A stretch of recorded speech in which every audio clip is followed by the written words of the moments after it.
ఏమనుకుంటున్నావు? దైవజనుడు అంటే 100 రూపాయలు ఇస్తే పరిగెత్తుకొస్తాడా? సేవ కొరకే కుటుంబాలను వదులుకున్న వాళ్ళు లేరా?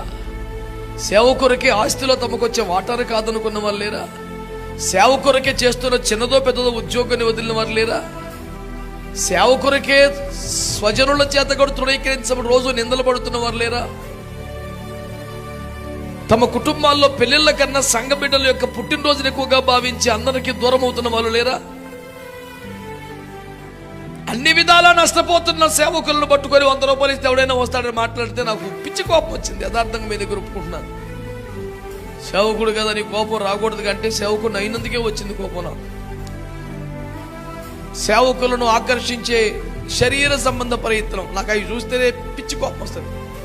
మంచి భోజనము కలదండి. ఎవడనుకుంటున్నావు దైవజనుడు అంటే? మంచి భోజనం అనగానే ఆరాటపడి వస్తాడు ఆవిడన్న సేవకుడు.